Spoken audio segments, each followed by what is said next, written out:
കാട്ടിലെ ആവശ്യത്തിന് ഭക്ഷണവും വെള്ളവും ഇല്ലാത്തതുകൊണ്ടാണ് വന്യജീവികൾ ജനവാസ മേഖലയിലേക്ക് ഇറങ്ങുന്നത് എന്നുള്ളതായിരുന്നു പ്രധാന പരാതി.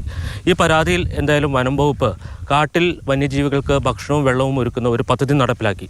ആ പദ്ധതി എത്രത്തോളം പ്രദേശങ്ങളിൽ മാറ്റമുണ്ടാക്കി നമുക്കൊന്ന് പരിശോധിക്കാം.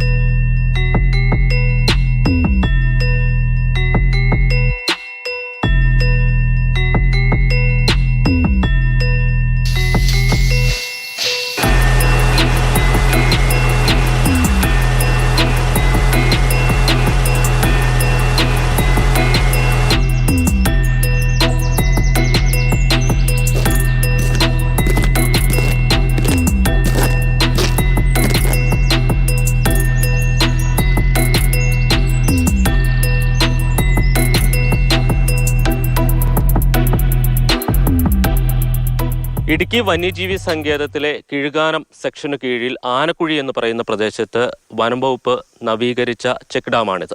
ഇതോടുകൂടി വന്യജീവികൾ പ്രത്യേകിച്ച് കാട്ടാനകളടക്കം ഈ ജലസ്രോതസ് തേടി ഇവിടെ എത്തുന്നുണ്ട്. Kizhukanam section forest officer Sajimon ചേരുന്നുണ്ട്. നമ്മൾ ഇത്തരത്തിലുള്ള എത്ര ജലസ്രോതസ്സുകളാണ് നവീകരിച്ചത്, വൃത്തിയാക്കിയത്?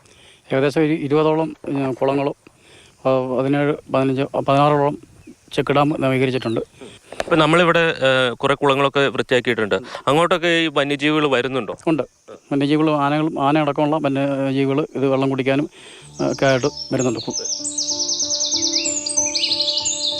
വനം വകുപ്പ് വിവിധ ഫണ്ടുകൾ ഉപയോഗിച്ചും എക്കോ ഡെവലപ്മെന്റ് കമ്മിറ്റികളുടെയും ഊരുകൂട്ടങ്ങളുടെയും സഹകരണത്തോടെയാണ് പദ്ധതി നടപ്പിലാക്കിയത്.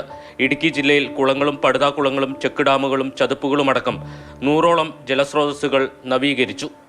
വനത്തിനുള്ളിലുള്ള ജലലഭ്യത, ഭക്ഷ്യലഭ്യത പല സമയങ്ങളിലും കുറവാണ്. അതുകൊണ്ടാണ് വന്യജീവികൾ ജനവാസ മേഖലയിലേക്ക് ഇറങ്ങുന്നതെന്നുള്ള ഒരു ഇത് വിചാരിച്ചാണ് നമ്മൾ ഈ മിഷൻ ഫുഡ് ഫോർ വാട്ടർ വിഭാവനം ചെയ്തിട്ടുള്ളത്.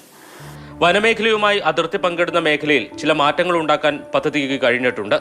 പക്ഷേ ഇത് കുറച്ചുകൂടി വിപുലമായും ഫലപ്രദവുമായി നടപ്പിലാക്കേണ്ടതുണ്ടെന്നാണ് ജനം കരുതുന്നത്. കടുത്ത വേനൽ സമയത്ത് നമുക്ക് ഇടക്കാല മഴ ലഭിച്ചപ്പോഴത്തേനും ആ ഒരു പ്രശ്നം, വെള്ളത്തിൻ്റെതായ ഒരു പ്രശ്നം വരുന്നില്ല. പക്ഷേ തീറ്റയുടെ ഒരു പ്രശ്നം നിലനിൽക്കുന്നുണ്ട്. വനത്തിൽ നിന്ന് ആനകൾ ഇപ്പോഴും കർഷകരുടെ കൃഷി സ്ഥലത്തേക്ക് വരുന്നുണ്ട്. വേനൽ മഴ നേരത്തെ എത്തിയതുകൊണ്ട് തന്നെ ഈ വർഷം കാര്യമായ വരൾച്ച ഉണ്ടായില്ല. അതുകൊണ്ട് തന്നെ പദ്ധതി പൂർണ്ണാർത്ഥത്തിൽ പരീക്ഷിക്കപ്പെട്ടു എന്ന് പറയാനും കഴിയില്ല. കാട്ടിൽ കുറെ കുളങ്ങളും ചെക്ക് ഡാമുകളും നിർമ്മിച്ചതുകൊണ്ട് മാത്രം വന്യജീവി ശല്യം പൂർണ്ണമായും പരിഹരിക്കപ്പെട്ടു എന്നർത്ഥമില്ല. പക്ഷേ പ്രശ്നപരിഹാരത്തിനുള്ള ആദ്യ ചുവടുവെപ്പാണ് ഇത്തരം പദ്ധതികൾ. ഇത്തരം പദ്ധതികളും ആസൂത്രണവും ഉണ്ടെങ്കിൽ മാത്രമേ ഈ പ്രശ്നം പൂർണ്ണമായും പരിഹരിക്കാൻ കഴിയൂ. ഇടുക്കി വന്യജീവി സങ്കേതത്തിൽ നിന്ന് വിനു കാഞ്ഞിരപ്പള്ളിക്കൊപ്പം ജെയിനസ് രാജു, മാതൃഭൂമി ന്യൂസ്.